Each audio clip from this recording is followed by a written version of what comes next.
Good morning. It's Wednesday, January 26th. I'm Diana Wong with While You Were Sleeping. While Lyndon LaRouche, acting as a true president, delivered his State of the Union address this past Saturday, Nero Obama delivered his state of mental condition last evening. As some of you may have heard, this year's State of the Union broke all the rules. That's right. Not only was the traditional seating arrangement, where historically the Democrats and Republicans sit on different sides of the aisle, broken, but old foes and enemies were mixed and matched to sit together. There was even a slogan for the night's event, Date Night, where some went arm in arm in pairs, some in groups, and some went stag. Reportedly, senior Republican Senator Chuck Grassley of Iowa spent the magical night with Democratic Senator Ron Wyden from Oregon. House Majority Whip Kevin McCarthy sat next to House Minority Whip Steny Hoyer. And as expected, the aging, pricky queen bee, former House Speaker Nancy Pelosi, reportedly turned down an invitation to sit with House Majority Leader Republican Eric Cantor, only to tweet soon after that she'll be going with Rep. Roscoe Bartlett instead. It's like high school prom all over again. The only difference was their prom dresses didn't fit anymore, and as opposed to the traditional speech delivered by the student body president, Hitler took the podium. Apparently, after the narcissist in chief supposedly recaptured the spotlight at his recent Tucson speech, he has found himself recharged with the mojo which had been lost to him in the recent months. A dark period where both his precious popularity, along with his entire entourage, virtually disappeared. So, with the advent of the Tucson speech, the president's deranged ego was resuscitated, and naturally, he needs to feed it, which helps to explain the insanity of last night's State of the Union event. But despite the glitz and glam, the bonanza of headlines, the who's going with whom and who's wearing what, Obama's speech was nothing new, at least no different than what you would expect from a psychotic narcissist bred in the image of Hitler. Starting the whole thing with more meaningless kumbaya baloney about the Tucson incident, which only serves to further confuse the true nature of that shooting, Obama went straight into outright babbling. We'd call it lying if we could, but unfortunately for us, this guy is actually crazy enough to believe what he says. First, he unabashedly claims how he saved the economy from the worst recession known to us. Then he goes on to assert that he will be creating a level of research and development that will even outdo the space era achieved by NASA, the same NASA which he is laboring to shut down. And finally, to prove himself outdone by no one, he even outdoes the raving cost-cutting Republicans. Despite the fact that he saved the economy from the worst recession ever, the narcissist in chief concludes the speech with these words, that we will be needing painful cuts, calling for the downsizing of government, and explicitly targeting programs like Medicare and Medicaid to be placed on the chopping boards. But this is all expected.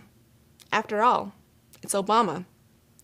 What we should really be startled by is the fact that the entirety of the Congress, our supposed elected representatives, in the midst of the worst economic crisis known to the world, went along with this crap. Essentially, the entire federal legislature spent the night appeasing a crazy man they call president. And it's not just what happened last evening on date night. Why is this madman still in office? Why hasn't the Congress yet called for the nut job to be removed under the 25th Amendment? Why are we still bailing out London and Wall Street in the trillions, all the while telling Grandma we can't afford to keep her alive?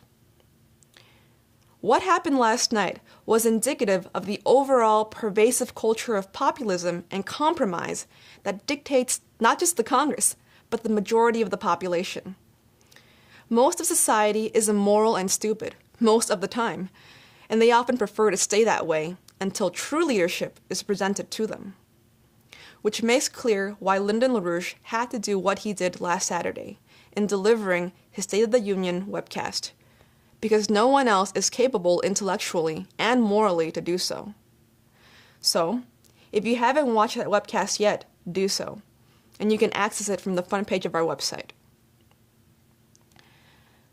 Now, on the note of leadership, in Europe, Helga Zepp-LaRouche, chairwoman of the German Busso Party and lifelong ally of Lyndon LaRouche, found it important to highlight that in the midst of our fight against the British Empire's transatlantic policy of euthanasia genocide, which Barack Obama is obediently carrying out in the United States in resurrecting Adolf Hitler's Tiergarten for euthanasia policy, there has been significant opposition and somewhat of a success in Germany and elsewhere to reject this British euthanasia scheme.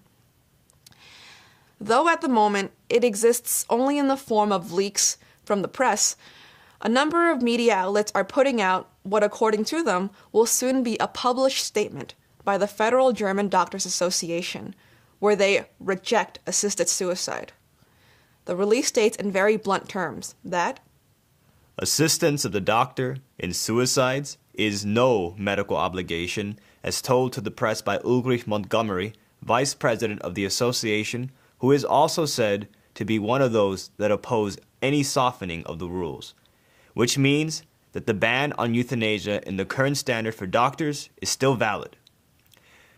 An assistance of the doctor in the suicide of a patient contradicts the medical ethics and can be prosecutable under law. Thomas Tanke and Theodor Windhorst are other members of the association's board who also have recently in public opposed the association's president, Jörg Ulrich Hoppe, on lifting the ban on euthanasia. Now, along with this outspoken rejection of euthanasia in Germany, look also at France's rejection of the same imperial British tactic to exterminate people. Last night, the French Senate officially rejected the pro-euthanasia bill under a conservative majority. Our correspondent in Paris reported to us that the promoters for the euthanasia bill in the French Senate had decided to back down even prior to the debate on the law. This came following strong remarks by the current French Prime Minister François Fillon and the Health Minister, who both said they reject such a policy. Hence, the sections of the bill which called for euthanasia, Amendment Number 1, were withdrawn before the law was even debated and voted on. Now, these developments on the fight against British-inspired Hitlerian policy of shedding lives unworthy of life further exemplifies the defiance of compromise and what true leadership is. Think about it. If we compromised for one life to be taken, how far are we from compromising millions or even billions of lives? So the mustache stays. And as for Congress, their compromise to not remove Obama from office and to not pass Glass-Steagall is just a slightly different method of euthanizing the American population. So you know what to do. This is Diana Wong, signing off.